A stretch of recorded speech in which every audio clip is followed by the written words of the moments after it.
¿qué porcentaje de cáncer de mama son hormonodependientes y qué porcentaje no? Entonces aquí ya vimos que hay también el cáncer, por ejemplo, el que nos presentaba ahorita, el inflamatorio, ¿verdad? Ahí no tiene nada que ver con el más común ni nada, pero también es el que, pues, cuando le da a una mujer, por lo que menos va a buscar son bolitas o tumorcitos. Si ustedes recuerdan anatomía, perdón, embriología, en la embriología cuando hombres y mujeres fuimos embrioncito, teníamos lo que viene siendo el surco o la línea de la leche. Viene de la axila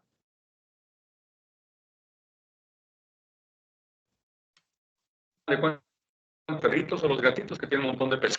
Entonces, ¿para qué nos hizo Diosito así? Quién sabe, pero al final de cuentas, todos esos tienen que sufrir reabsorción, se reabsorben, apoptosis, acuérdense, y nos quedarían en general los que nos quedan en el centro. Para los hombres, pues como no tenemos menarca ni nada de eso, pues sí, a los jovencitos de 12, 14 años, sí tienen un poquito de crecimiento mamario y luego se les quita. Pero lo importante de todo esto, entonces, en las malformaciones de la glándula mamaria, la más común va a ser pezón supernumerario, que se queden algunos pezoncitos. Eso no implica mayor problema. El problema es cuando tenemos glándulas supernumerarias y a veces no tienen pezón. Entonces, no es nada infrecuente que nos llegue alguna mujer que tuvo un parto o durante el embarazo y dice, oiga, pues me ha salido una bola acá en la parte axilar, ¿verdad? Entonces tiene que tocarla allí y lo más probable es que tenga una glándula supernumeraria. ¿Cuál es el riesgo de que tenga esas glándulas supernumerarias? Pues que pueden malignizarse a futuro, no inmediatamente, ¿no? Entonces, desde ese punto de vista nos sirve pues la embriología. Una vez que ya tenemos nosotros que una paciente se toca una bolita con la forma de exploración que en 2 clases últimamente nos han aquí puesto los compañeros ponentes. Bueno, cuando una mujer se toca una bolita, quiere decir que ya tiene 10 años de estar sufriendo el cáncer.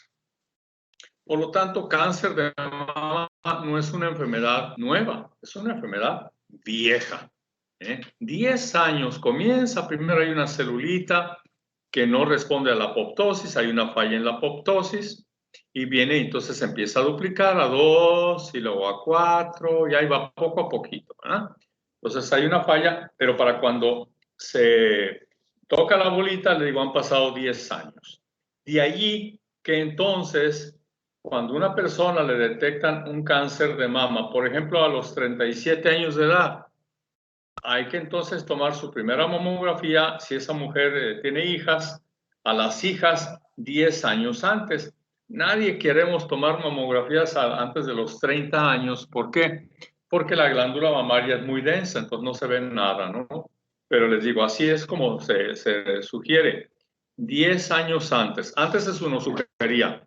Si no tiene antecedentes heredofamiliares cercanos, la primera mamografía será a los 40 años en adelante. Ahora no, ¿verdad? Luego se nos sugirió que si tenía cáncer familiar, algún familiar directo con cáncer de mama, se le hiciera su primera mamografía a los 35. Ahora no. Ahora es, si tiene a un familiar directo, hay que hacerle 10 años antes, siempre y cuando pase de 30 años de edad, que sí no lo comentó aquí su compañera. Muy importante tener en cuenta esto, aparte de la autoexploración.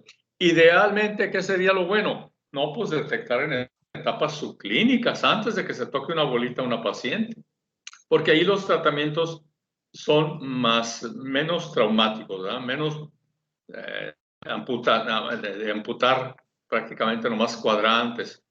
Y luego si tenemos el ganglio centinela que está negativo, pues ya no tenemos por qué ir a buscar allá en los ganglios, en el hueco axilar. En el hueco axilar están esos ganglios, pero cuidado, ahí pasa un nervio que si lo lesionamos, lo cortamos por accidente, esa paciente va a quedar con la escápula para afuera. Se le va a quedar así la escápula, no va a poder bajarla. Entonces, no nomás es, pues yo soy médico y me creo Juan Camaney, o sea, muy fregón para todo, y yo te voy a hacer la cuadrantectomía y yo te voy a quitar todos los ganglios, y no sé anatomía, y me llevo ese nervio que les comento, y pues ya dañamos a esa paciente de por vida, ¿no? La detección entonces oportuna es lo que va a sacarnos adelante. Antes, decíamos la clase pasada y lo repito ahora, se decía en los porcentajes de libros antiguos que existía una relación de 20 a 30% heredo familiar, que si algún familiar tenía eso, se podía como heredar lo que nos dijo aquí nuestra compañera, los BCRA1 y 2. No, ni se estudiaban esos, ¿no? Ahora ya ven que no, ¿verdad? Ahora es de un 8 a un 10%. Si alguien en la familia tiene cáncer de mama, pues el 8 o 10% se le va a heredar. Por lo tanto, ojo, está dejando de tener mucha fuerza eso de que si tiene carácter heredofamiliar, porque la mayoría, estamos hablando de un 90, de un 92%, ni siquiera tienen antecedente de que la mamá o la hermana o la hija o la abuelita, nada, nada, nada. Por eso digo, de 8 a 10%. Eso se vio muy claro en el consenso en la ciudad de Colima, en el estado de Colima el año pasado, en marzo, hubo ese consenso nacional y ahí se llegó a todo esto. Otra de las cosas que se llegó allí en ese consenso es que si una mujer, aquí nos daban los porcentajes, ¿verdad? A los 47, 48 años, pues ¿cuántas mujeres van a tener riesgo de cáncer de mama o cáncer de mama, ¿verdad? Ahí nos daba los porcentajes nuestra compañera. Pues ya yo les voy a decir, una de cada 2,000 personas tenía cáncer de mama. Pero conforme se acercan a la edad de 70, 80 años de edad, 2 de cada 8. Entonces, muchas veces me llegan las pacientes y yo les pregunto, oiga, ¿es su última mamografía? No, ya me dijo el doctor que no me la haga porque yo ya tengo 66 años de edad. Es al revés. Como estamos viendo que cada vez que tenga más aumento en edad la paciente, más riesgo de cáncer de mama, ¿verdad? Por lo tanto, no hay que bajar la guardia, no hay que dejar de hacerle su mamografía. Hay que estarles invitando a eso. Luego ya, si una paciente, decíamos nosotros el otro día que ¿dónde actúan los estrógenos? Recuérdenme, por favor, ¿dónde actúan los estrógenos? ¿En qué parte del cuerpo actúan los estrógenos? En todos lados. Los ovarios. Exactamente. En la inteligencia de la mujer, en la piel, en la glándula mamaria, lubrica a la hora de la relación sexual, el endometrio, entonces depende de qué estemos hablando, ¿verdad? Pero una cosa importante que les quiero recordar, dijimos, ¿qué es lo que hacen el hueso? Los estrógenos, ¿qué hacen? Ajá. ¿Qué hacen en el hueso los estrógenos? Cierran las epífisis. Por un lado, cierran los epífisis. Ayudan a la reabsorción de calcio. Pero tienen que ver con que entre el calcio al hueso. No se acuérdense de osteoblastos y osteoclastos. Entonces, si no tenemos que nadie mete el calcio al hueso, ¿qué va a pasar? Pues se va adelgazando el hueso, sufre osteopenia, y si se les hace unos agujeritos al hueso, ¿verdad? Osteohueso, porosis, ¿verdad? Osteoporosis. Entonces, si una paciente va a ser sometida, que tuvo cáncer de mama, ya lo operaron, y va a ser sometida al tamoxifeno o al raloxifeno, son antiestrógenos estos, entonces hay que estar vigilantes que no nos vayan a hacer definitivamente una osteoporosis. Y claro, esas pacientes que ya se les diagnosticó cáncer de mama hormonodependiente, jamás de los jamases se nos debe ocurrir darle terapia hormonal de reemplazo, como lo hacemos con el síndrome climatérico, ¿verdad? Ya lo vamos a ver todo eso, pero jamás se nos vaya a ocurrir, porque a lo mejor, como dicen en mi pueblo, ¿verdad? Le vamos a dar comidita al cáncer, ¿no? Entonces, tener todo esto en mente. Entonces, quedamos ya, la mejor etapa de descubrir un cáncer de mama es en etapa subclínica, cuando todavía no se toca ninguna bolita ni nada. De allí que, pues, las pacientes que están en edad de la mastografía, pues, hay que recomendárselas y hay que estarla haciendo, ¿no? Antes se temía que las radiaciones que podía darnos el mastógrafo, que eran más grandes y que si no tenía cáncer, las radiaciones se lo iban a causar y todas esas historias, ¿no? En la actualidad, pues ya los equipos han avanzado tanto que las radiaciones son mínimas. Y si ponemos así como una báscula, beneficio-riesgo, ¿qué pesa más? Pues siempre el beneficio va a pesar más que los riesgos que podamos someter a la paciente. No es algo tranquilo, ¿eh? si alguien tiene idea o tiene algún familiar radiólogo, vayan y vean los aplastones que les dan a las pobres mujeres, ¿no?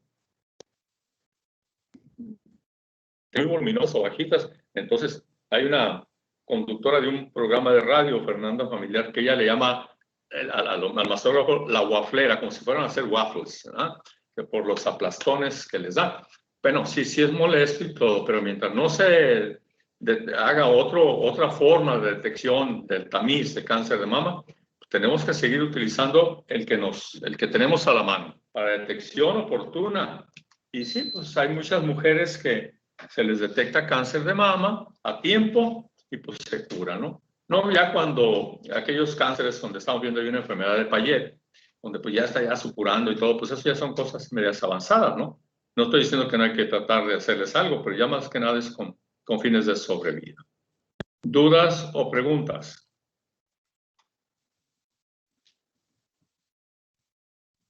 A nuestra compañera ponente, pues la felicito. Fueron muchas las diapositivas o proyecciones, pero eso, ella trató de realizar allí su mejor presentación, ¿no?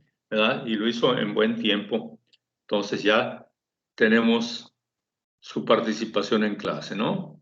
Recuerden que aquí estamos ya anotando diario la participación de clase, la ponencia, ¿verdad? Para que algunos, como les decía, a veces yo veo que como que bajaron por ahí alguna presentación de alguna parte y ahí nomás se la fusilan y ya, ¿no? Pero la idea es cómo dominan el tema. Por eso en la primera ponencia que hubo cuando empezamos estos sistemas, pues yo le decía, a ver, pues ya me leíste todas las diapositivas, ahora dime qué entendiste, si se acuerdan. Y no era otro fin más que de crítica constructiva, para que todos entendamos que tenemos que aprender el tema. Y la otra cosa, pues no nomás el ponente tiene que estar leyendo el tema, sino pues los otros me da flojera o le doy prioridad a otra materia, por las razones que quieran, ¿no? Tiene que estar estudiando los temas, si no, pues al final de cuentas, pues ¿de qué les sirvió lo que ya les dije una vez? La inversión que están haciendo. Si no es en dinero, es en tiempo. Y el tiempo perdido difícilmente se recupera. Muy bien. ¿Dudas o preguntas? No, doctor. Muy bien. Entonces, si no hay, vámonos con David. No, ¿No sigue David? Higuera. Ah, perdón. Sí, Tadeo. Tienes razón. José Tadeo Higuera, Marroquín, ¿ah? Así es. Sí. Doctor, mi compañero Barrientos me mandó mensaje que no lo quise interrumpir. Y Moreno Valdés. Doctor, de hecho, Sí. bueno, ¿sí me escucha? Sí. Ah, ok, me comentaron mis compañeros que no me escuchó hace rato cuando pasó lista. Sí. Sí, no sé qué problema tenía con el micrófono, que no salía la voz. Extrañamos a Leonel Barrientos porque pues, es el que de los que más participan en clase, ¿no? Pero ya tiene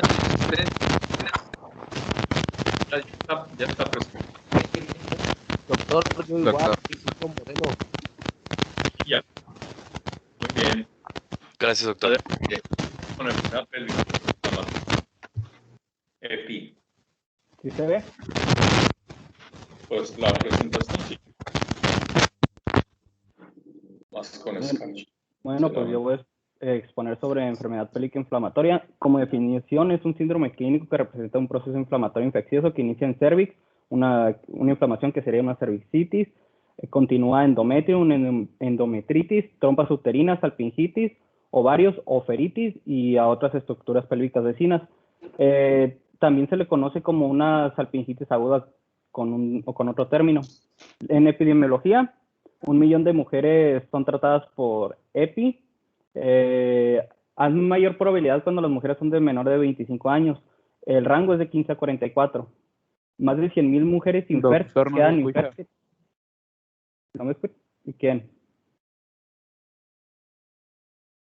¿Me escucho yo o el doc? A ver, te estamos escuchando a ti, Tadeo, pero no sé si alguien más hablaba ahorita. Es que alguien mencionó que dijo, doc, no se escucha. Ah, yo no estoy hablando, pero no sé si... Yo sí te escucho, Tadeo. Ah, bueno. ¿Alguien no lo escucha? Yo sí lo escucho. Ah, perfecto. Entonces, yo no he hablado, ¿eh? No. Está bien. Y bueno, 100 mujeres quedan infértiles y 150,000 mueren de esta enfermedad o sus complicaciones. Aquí en los factores de riesgo, como se puede ver, pueden ser duchas vaginales por el cambio de la flora, múltiples parejas sexuales, farmacodependencia, también estado civil soltero, ya que pues, puede tener múltiples parejas por eso mismo. Otras enfermedades de transmisión sexual, parejas sexuales nuevas recientes, prueba endocervical positiva para gonorrea o clamidia, el rango de edad es mayor riesgo 10 a 19 años según el Williams, o una pareja con uretritis gonocóxica o no gonocóxica, y también falta de método de empleo de anticonceptivos mecánicos o químicos. También aquí influyen factores hormonales, otros factores que pueden ser causa, una ectopía, que el epitelio cervical del endocervix esté por fuera. Y esto da mayor facilidad que, no sé por qué, no decía por qué, pero más susceptibilidad a clamidia. Otra cosa que puede ser es legrado, un aborto, trabajo de parto y menstruación. Ahorita voy a explicar lo de la menstruación. También una vaginosis bacteriana. En la etiología, las principales pues son Neisseria gonorrea, Clamidia trachomatis y en ocasiones se encuentra Trichomonas vaginalis. En lo de gonorrea, la única diferencia entre gonorrea y clamidia es la presentación.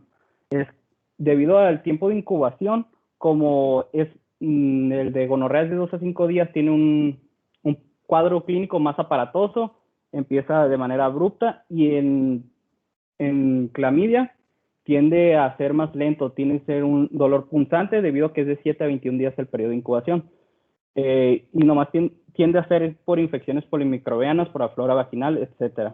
En infecciones polimicrobianas puede ser E. coli, los que están subrayados son de la flora vaginal, Streptococcus, Granellera vaginalis, Mycoplasma hominis, Ureoplasma, Mobiluncus, Bacteroides, Prevotella, Pectostreptococcus, Actinomyces y Haemophilus. Otras que quise mencionar, pero no voy a hablar sobre esas, son las de, porque son súper raras, la de tuberculosis, schistosoma y coccidioiditis en áreas endémicas. Las vías de propagación. La vía canicular se refiere a la vía más relevante, que es la vía ascendente, que inicia en una cervicitis, endometritis, salpingitis, peritonitis y hasta peritonitis difusa. En la vía linfática, como menciona aquí, tiende a ser más por infecciones puerperales o colocamiento del DIU. Puede ser flemones, miometritis, parametritis, abscesos del ligamento ancho o abscesos detrás del ovario. La vía hemática puede ser una tromboflebitis pelviana o embolia séptica, o en casos muy raros los de tuberculosis. En la fisiopatología, aquí pues en órganos estériles, de todas las vías de propagación que mencioné anteriormente, aquí, donde causa una cervicitis, los factores de riesgo, pues un ejemplo, una vaginosis. Bueno, voy a regresarme a algo. La flora vaginal es muy diferente a la flora que está en el cervix, y si hay invasión de esas bacterias, normalmente más anaerobias, como Prevotella, Leptotrichia, Atopobium, entre otros, son altamente patógenas, pero no ocasionan un daño inflamatorio severo si solamente son esas. Pero cuando se acompaña de gonorrea, ejemplo, que ya tiene una lesión anterior, ya hizo la lesión, y llegan las bacterias anaerobias o aerobias o de la flora vaginal, desencadenan una inflamación grave, aparatosa. Ok, una vez que causan la cervicitis, pues estos ascienden más durante la menstruación. ¿Por qué? Porque en la menstruación hay pérdida de las barreras endocervicales y esto facilita el ascenso de bacterias. Posteriormente alcanzan endometrio, que causan una endometritis, trompas de Falopio, salpingitis y causa una respuesta inflamatoria. Todos estos son de parte de la respuesta inflamatoria, una vasodilatación, trasudación del plasma, destrucción de cilios y exudado purulento. El exudado purulento es a causa de cuando ocurre la destrucción del endosalpinx. Si la trompa de Falopio se encuentra abierta, permeable todavía, por la inflamación o lo que sea, el exudado purulento puede salir a la cavidad pélvica y causa una peritonitis pélvica, una pelviperitonitis. Puede haber compromiso de estructuras adyacentes, ovarios, intestino delgado, ciegos, sigmoides, entre otras. Y debido a la disminución por la inflamación, la tensión de tejidos pueden llegar hasta cierto punto partes necróticas y prolifera la flora anaerobia, y después ocurre una destrucción del tejido y con posterior degradación y forman los abscesos. Hablando de la clasificación de EPI, se puede clasificar de asintomática, aguda y crónica, en pocas palabras. En la asintomática tiende a ser más cuando, un ejemplo, una mujer busca embarazarse y le dan un diagnóstico por esterilidad de factor tubárico. Adentro de las trompas hay una destrucción, hay una pérdida extensa de los cilios, degeneración de células epiteliales, secretoras, y a vista macroscópica se ve normal, pero por dentro se ve así. Y se pueden encontrar anticuerpos de clamidia o gonorrea o de ambos. También en un ultrasonido se ve una hidrosalpinge anecoico,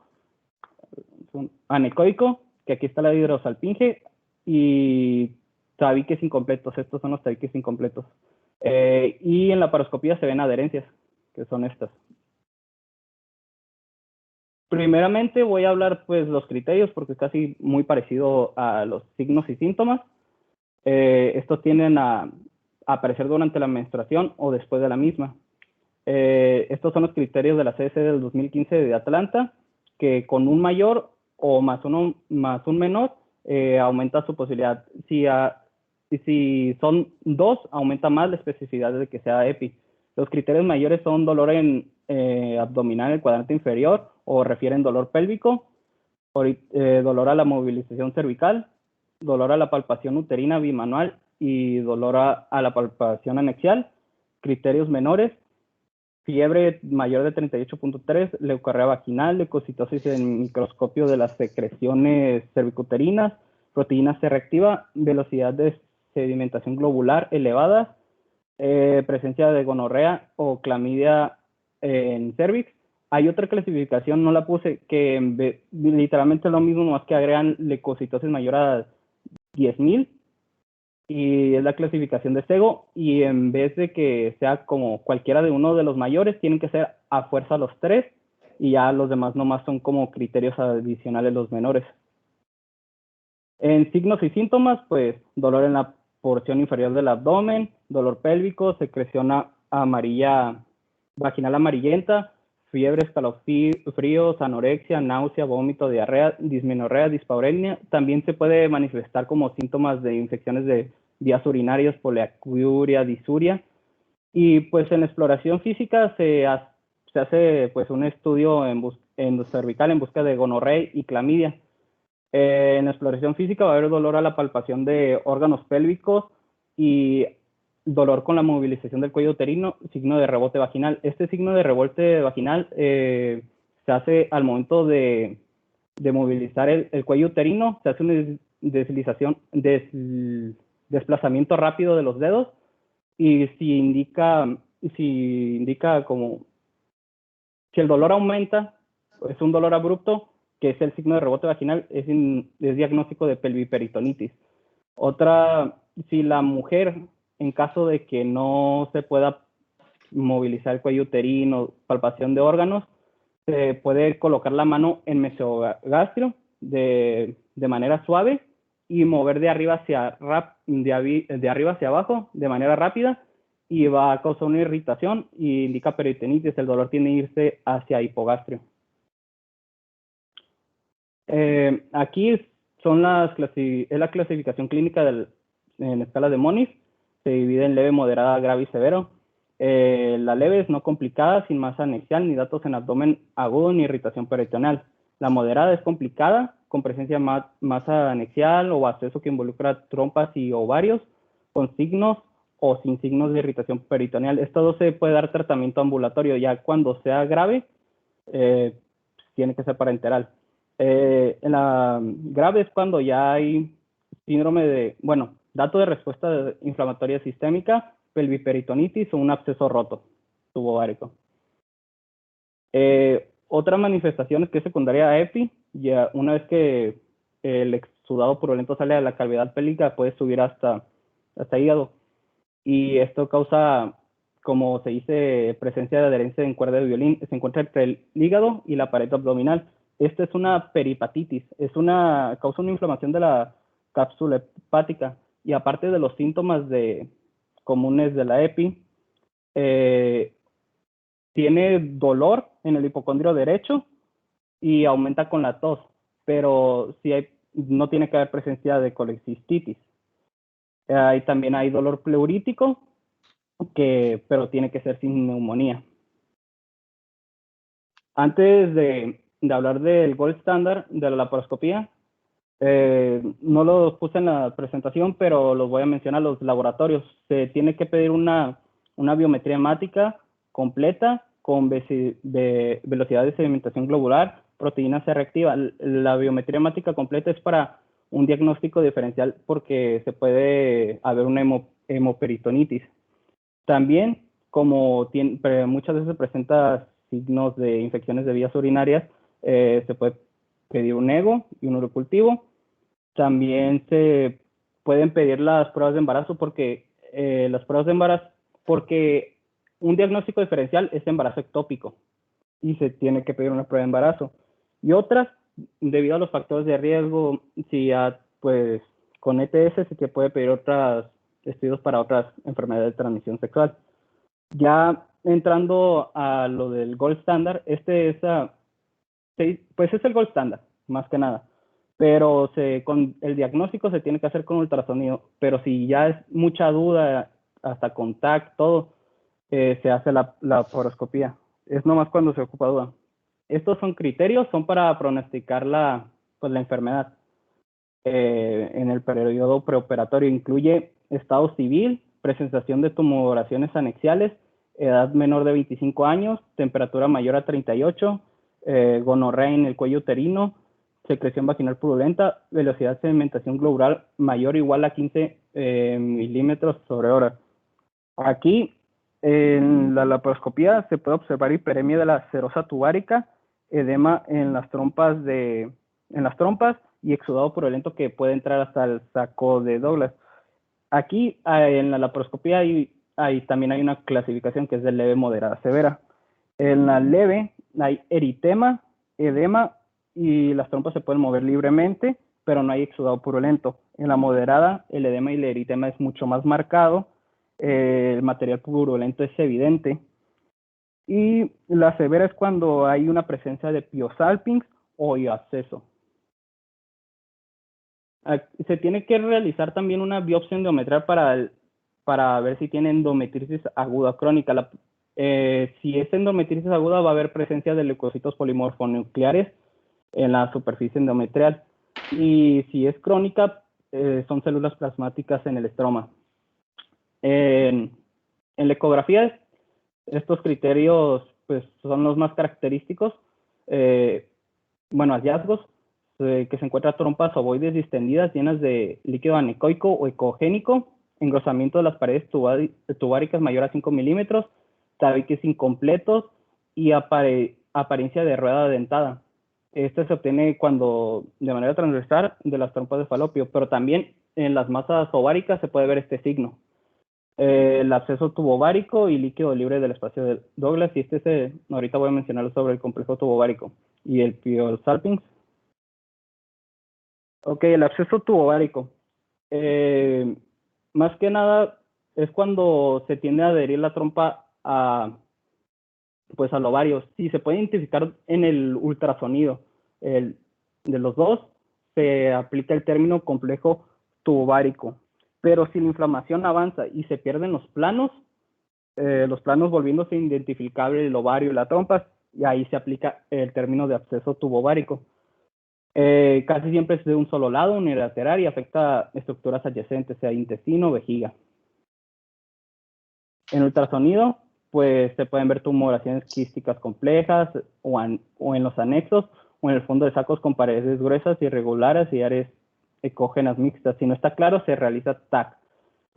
Aquí se ve una tumoración anexial de las paredes gruesas y pues con tabiques internos y cambios inflamatorios circundantes. Esta es una, pues, ¿cómo se dice? Es un drenaje por vía percutánea del absceso. En el tratamiento, depende si el absceso está roto o no, y también el tamaño. Si el absceso no está roto y es menor a de 8 centímetros, se puede aplicar tratamiento parenteral.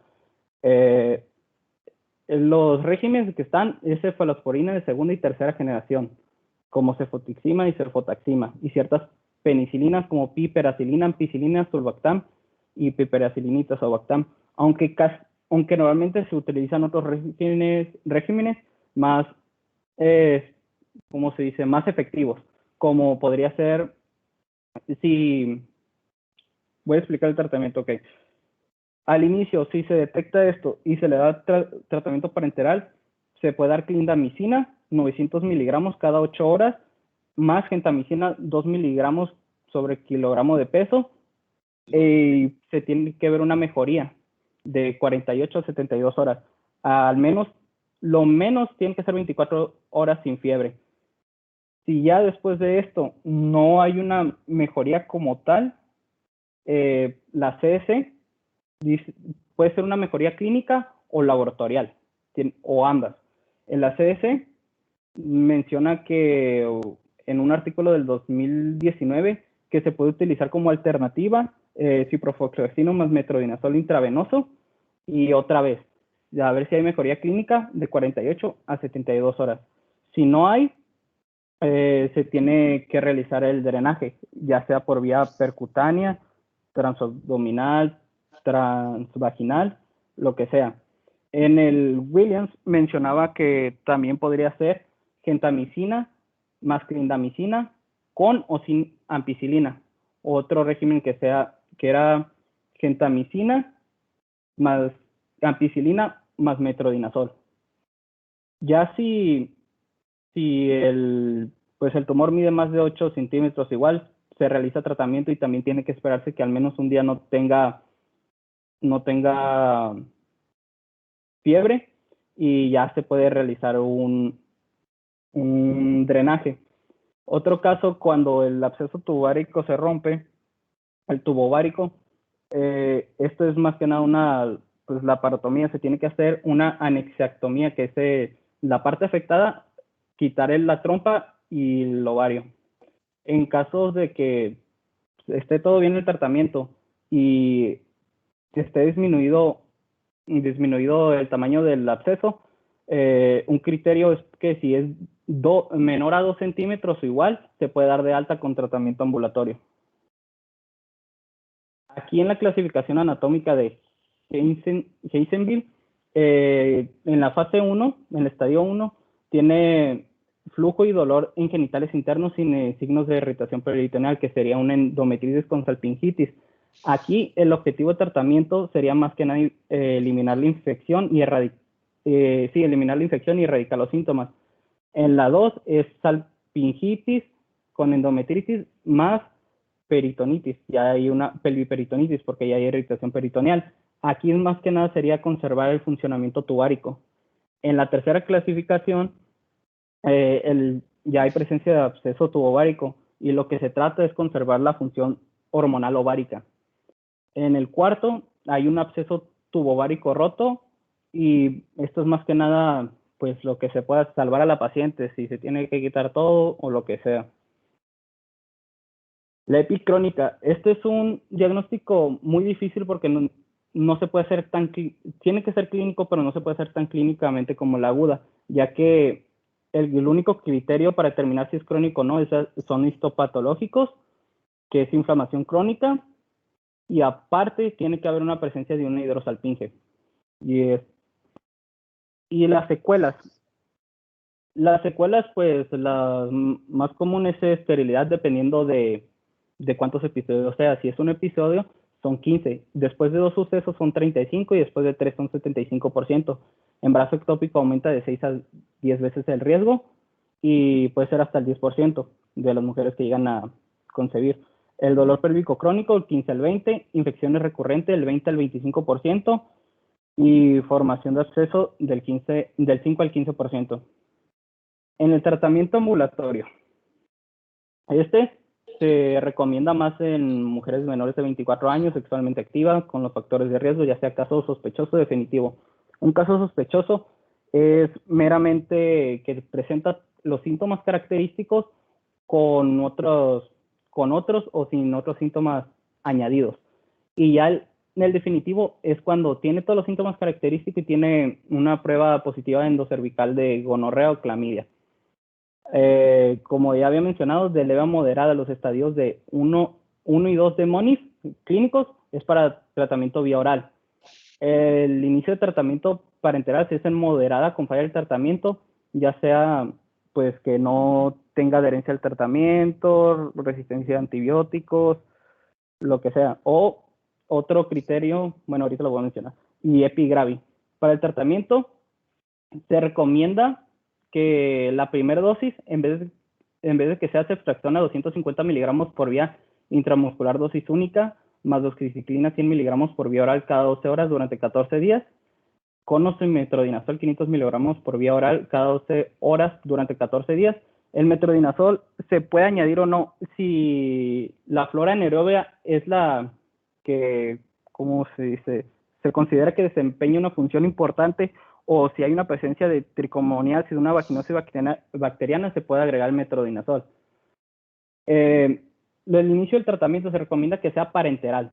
En el Williams no mencionaba nada, pero en la CEGO, que es la Asociación Europea de Ginecobstetricia, se recomienda que sea 1 gramo endovenoso de ceftriaxona y ya más doxiciclina y más metrodinazol, los 14 días. La segunda línea sería cefotaxima 2 gramos por vía intramuscular con 1 gramo de probenecid por vía oral, dosis única, más doxiciclina 100 miligramos vía oral cada 12 por 14 días con o sin metrodinazol.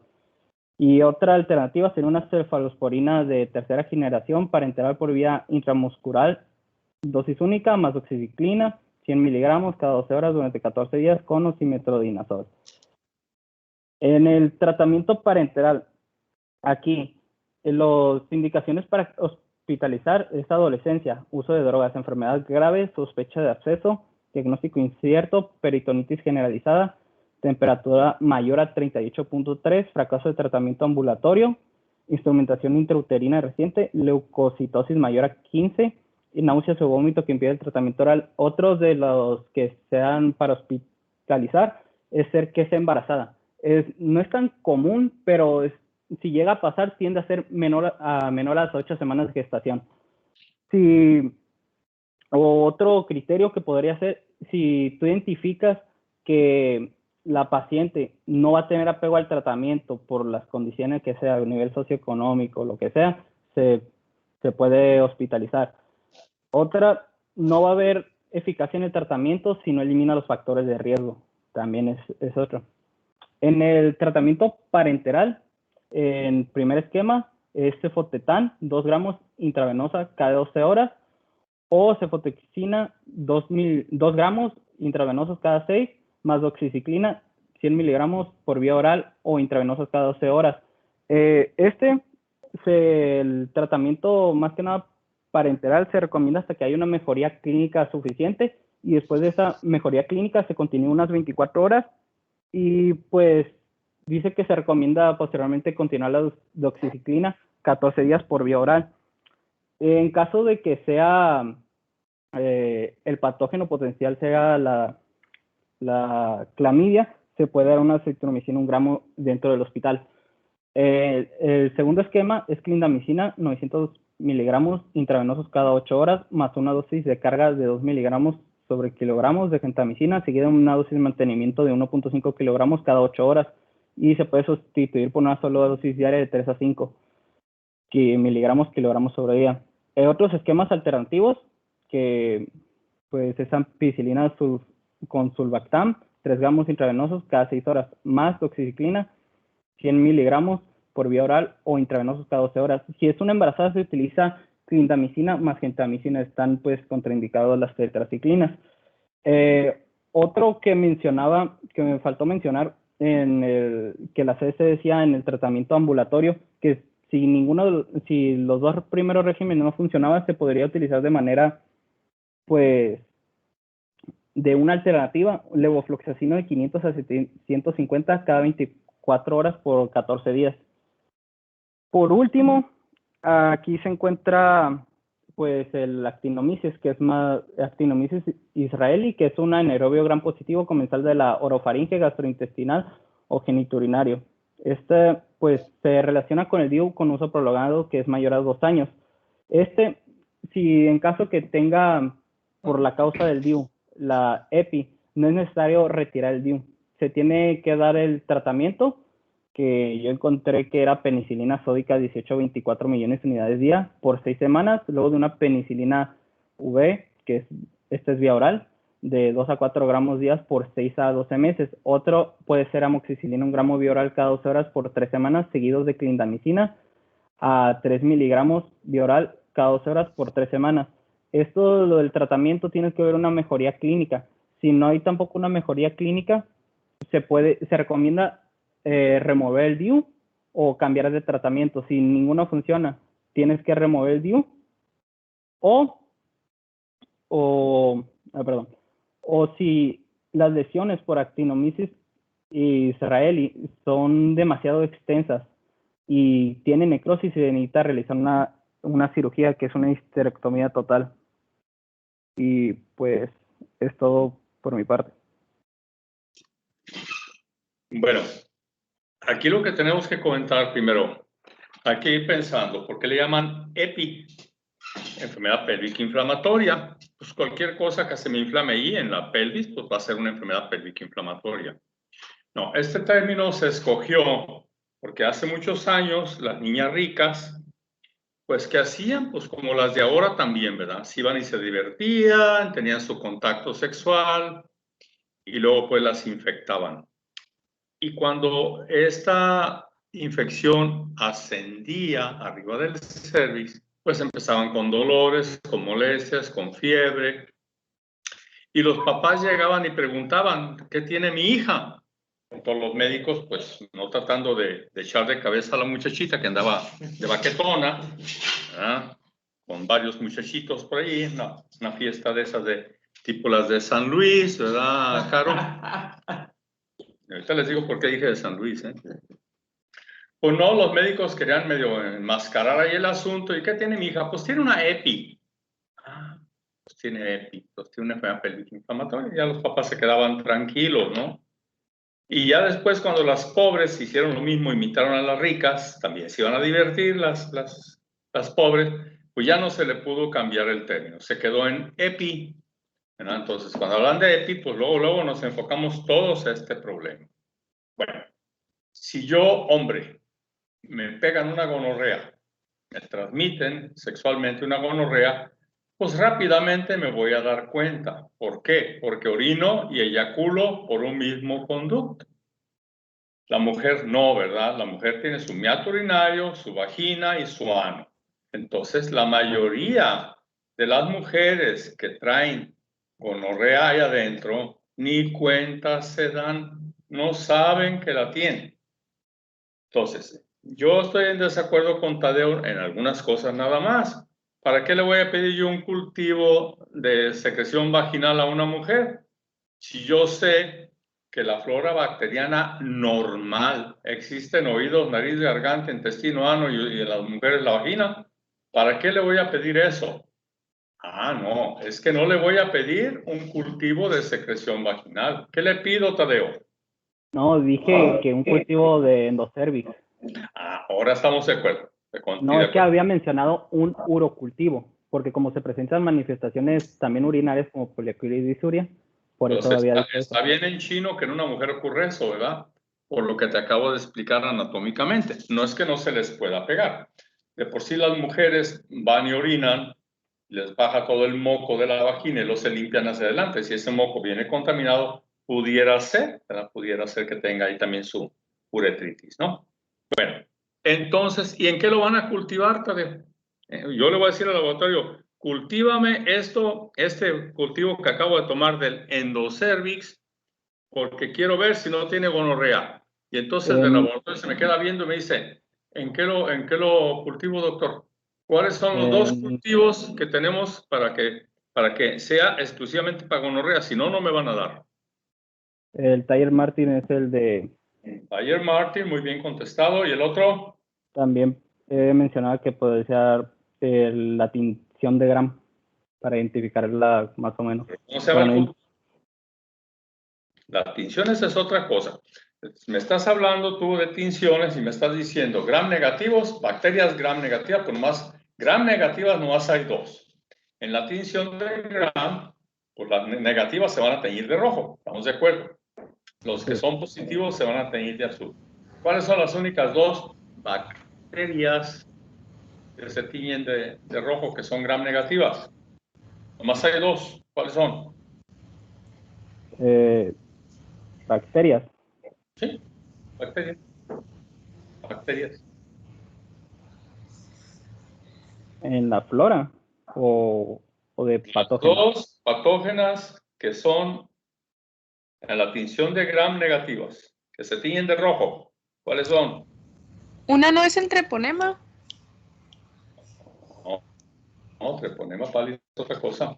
Eso lo vamos a ver con reacciones no treponémicas, BDRL y treponémica, pero no. Aquí estamos hablando sobre el tema de lo que nos explicó Tadeo muy bien, por cierto, ¿verdad? Pero dice él que le vamos a tomar un cultivo del canal endocervical y yo le digo al laboratorio, cultívamelo en Tiger Martin, como lo dijo bien, o en cuál otro cultivo. Nomás hay dos cultivos. Si me lo cultivan en otra cosa, no va a servir para nada. En agar chocolate. Entonces ya tienen otra tarea. Bueno. No, ese uno que agar sabo. Es un agar, pero no es el saburó, no. Es un agar, pero no es ese. Bueno, para avanzar, a ver, anatómicamente, ¿cómo está configurado el cervix? En el endocervix, ¿qué encuentran ustedes allí? ¿Qué ven allí adentro? Hay allí, que allí en ese lugar ocurre la, ¿cómo se llama? Capacitancia espermática. Allí en el endocervix, yo, hombre, empiezo a producir mis espermas y 74 días después de que se nacieron esos ya los deposito, no los que produje el día de ayer.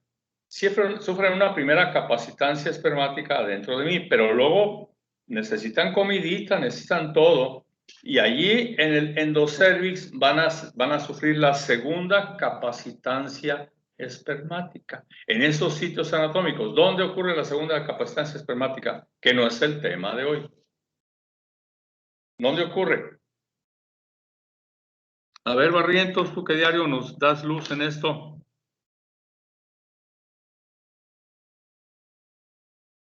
Ok, cambio la pregunta.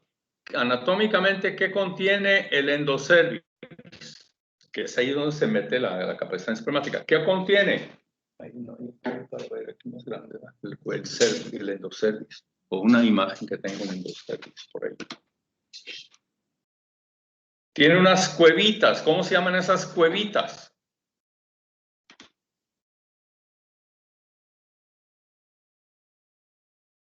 Que pudiéramos ampliar el endocervix. No, se apagó mi laptop. Conéctala. ¿Nada? Bueno, entonces allí en esas cuevitas, allí son las criptas. Miseria gonorrea. ¿Cómo? Son las criptas. Son las criptas endocervicales, ¿verdad? Las criptas. Allí es donde sufre la capacitancia espermática. Para eso son las criptas, no para que se anide gonorrea. Pero bueno, si a una chica le transmiten gonorrea, allí se anidan Neisseria gonorrea. ¿Ah? Y entonces, ¿qué va a pasar? Pues mientras esté ahí Neisseria no va a pasar nada, la mujer no va a sentir nada y va a andar transmitiendo la infección a todo mundo. ¿Cuál es el problema? Y que hace un tiempo le echaron mucho la culpa a que era el dispositivo el que causaba la EPI. ¿Por qué? Pues porque no se siguen dos recomendaciones para poner un dispositivo. Se recomienda, no que no se pueda poner de otra manera, se recomienda que verifiquemos que no hay una infección, sobre todo de este tipo, y que tenga un Papá Nicolau la mujer antes de ponerle un dispositivo. Entonces, ¿qué pasa? nosotros pasamos ahí por el endocervix, un producto como un dispositivo, y hacemos que ascienda lo que haya allí. ¿A dónde? Pues al endometrio. Entonces, por eso se les empezó a echar la culpa que los dispositivos eran los malos de causar la EPI. No, lo que pasa es que la mujer traía su gonorrea allí en las criptas endocervicales y uno, claro, que uno lo empujaba, ¿no? De ahí que no se decida también cuando llega una mujer a un trabajo de parto, pues que no se le haga más que 5 tactos en todo el trayecto desde que empieza la primera contracción hasta que nace el bebé, para tratar de evitar que uno no esté empujando microorganismos hacia el interior de la cavidad uterina. Muy bien. Entonces, yo les digo, sin tener aquí la fuente, que el 90%, el 95% de las mujeres portadoras de gonorrea no saben que la tienen. Porque mientras esté Neisseria gonorrea allí en las criptas endocervicales, pues no va a causar mayor problema. Un poquito de inflamación y nada más. No hay fiebre, no hay nada. El problema está cuando asciende al interior. Asciende hacia el endocervix, asciende a las trompas, hay escurrimientos, se pueden dañar las trompas, sí, porque hay una endosalpingitis. Los cilios, las células ciliadas, que son las encargadas de traer a la célula huevo o cigoto hacia la cavidad uterina, se van a ver dañadas y bueno, entonces ahí puede ya comprometer lo que viene siendo la fertilidad. Si ese escurrimiento a través de las trompas pasa hacia la cavidad pélvica, a ver, la peritonitis, una persona que tiene apendicitis, ¿se muere de apendicitis? No, se muere de peritonitis. ¿Por qué? Porque el peritoneo, que es una bolsa, la podemos cortar, machacar, lo que queramos, pero que no le caiga un microorganismo, una bacteria, porque entonces nos da problema de peritonitis. Entonces, eso es lo que le va a dar el dolor a la mujer y le va a dar fiebre porque tiene una infección muy fuerte. Entonces, ya con los datos de eso, pues ya no les voy a repetir aquí si es leve, moderado, severa o 1, 2, 3 y 4. Pues ya la tenemos que internar, ¿verdad? Y decirle al familiar, pues que tiene su EPI aguda, claro, aguda en ese momento, ¿no? Crónica es cuando tiene más de 3 meses y además ya prácticamente ya no hay secreción purulenta. Bueno, si esa pacientita la ingresamos y la tenemos ahí, estamos viendo que tiene un absceso pélvico, hasta donde yo sé y donde estudié medicina, y esto no ha cambiado. Cuando yo era estudiante de medicina, el único absceso que no se drenaba era el hepático por amibiasis. En la actualidad, la única forma de curar abscesos es drenándolos. Si yo no dreno un absceso, no puedo curar a esa paciente. Esa paciente llega, la interno, le pongo la hidrato, le meto medicamentos y cuando va la segunda dosis del medicamento, voy a tratar de ver qué le voy a hacer, quirúrgicamente hablando, a la que interné, no a la que di tratamiento ambulatorio. Y ya después veré qué tan comprometido está el asunto. Por eso el estándar de oro o gold standard, como Carolina nos diría aquí, ¿verdad? Gold standard es la laparoscopía, ¿verdad?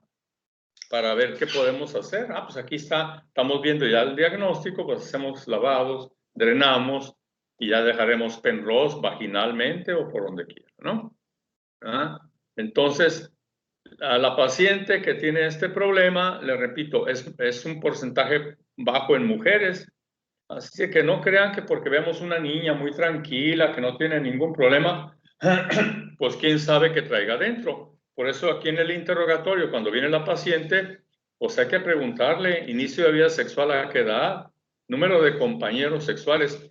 Y les platico rápidamente lo que le comentaba yo al pueblo bicicletero de Carolina. El año pasado nos llegó una chiquita de ahí, de ese pueblo bicicletero. Ya se acuerdan cuál es el pueblo bicicletero, ¿verdad? El pueblo donde vive Caro, pues. Chiquita de 15 años nos llegó al materno infantil. Les hablo de cosas reales, no de Nueva York. Aquí. En el primer año de secundaria, la chica y sus compañeros de la secundaria, allá en San Luis, pues se juntaban los fines de semana y era todos contra todos. Todos contra todos. Vale. Para cuando ella llegó al tercer año, eran todos los de la secundaria contra todos. Y nos llegó de 15 años embarazada. ¿Por qué no la mandaron para acá? Porque tenía SIDA la muchachita. Bueno, SIDA no, HIV. SIDA pues ya cuando tiene la enfermedad. SIDA y traía gonorrea y traía condilomas y de todo lo que ustedes quieran, ¿no? Eso obviamente no ocurre nomás en el pueblo de Carolina, también acá, ¿no? En donde quiera. Entonces, ese era el problema, que la mayoría de mujeres ni siquiera sabe que tienen un problema y lo andan transmitiendo. Es lo que tenemos que tener cuidado, no porque se vea muy bonita y así fuera muy atractiva, pues quién sabe qué tendrá por... Bueno, dudas hasta allí.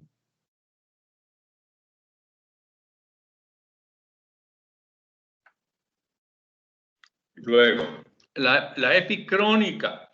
Allí en la epicrónica ya prácticamente no hay proceso infeccioso. Hay dolor, hay distensión de trompas, hay hidrosalpinx. Cuando encuentren ustedes un hidrosalpinx, generalmente antes hubo un piosalpinx, pus, ¿verdad? Ya después queda eso. ¿Cuál será el tratamiento que no nos dijo Tadeo o no me quedó claro a mí? ¿Cuál es el tratamiento de la epicrónica?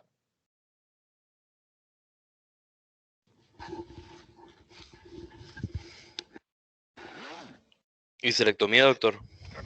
Ah, caray.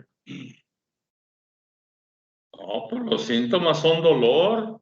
Generalmente trae su dolor pélvico ya crónico, por supuesto. Ya pasaron más de 3 meses de su problema inicial, ¿verdad? Pero se me hace muy drástico hacer una histerectomía no porque tiene dolor, ¿no? Entonces el tratamiento es sintomático. Sintomático es lo que tenemos que dar y ya no hay pus, ya no hay nada. Y el otro detalle que nos dijo Tadeo es que todas las pacientes hay que estudiarlas cuando llegan al hospital o a la consulta y hay que pedirles pues, exámenes de laboratorio. Mencionó leucocitosis. A mí el que una paciente tenga leucocitosis no me dice nada, excepto que tenga desviación a la izquierda. Acuérdense que la diferencial de los leucocitos es linfocitos, monocitos, eosinófilos, basófilos segmentados en banda. Eso es lo que me va a decir a mí. Ya hemos comentado que en una paciente embarazada, por ejemplo, pues hasta 20 o 30 mil leucos es normal. Entonces, el que tenga leucocitosis no me dice a mí nada si no tengo diferencial. ¿Dudas o preguntas? No, doctor. Muy bien. Bueno, entonces hay que seguir estudiando los temas. ¿Cuáles son los del martes? Sí, mañana no vengo yo. Sí vengo a mi consultorio, pero no a la clase con ustedes. Y ya el lunes... Amenorrea primaria y amenorrea secundaria. Bueno, entonces, temas amenorreas, la primaria y la secundaria, ¿verdad? Entonces ahí vamos a, quizás a medio tocar con el tema que vimos el martes pasado, ¿no? Pues amenorrea primaria. Ya dijimos el Rokitansky, Kuster, Meyer, pero hay que estar repasando los temas, ¿eh? Para que le puedan entender mejor. Y todos, porque no es amenaza, pero lo voy a decir, es un ejemplo, ¿eh? A ver, Ángel Berni, a ver, ¿qué sabes de este tema? O te lanzo la pregunta y me tienes que contestar del tema que vamos a ver de amenorrea. No ahorita, este es nomás un ejemplo. ¿Ok? Para que todos estudien el tema, si no, pues sáquenle provecho a esta cosa. Muy bien. Si no hay dudas o preguntas, nos vemos entonces el próximo martes, si Dios nos presta vida. ¿Vale? Gracias, doctor.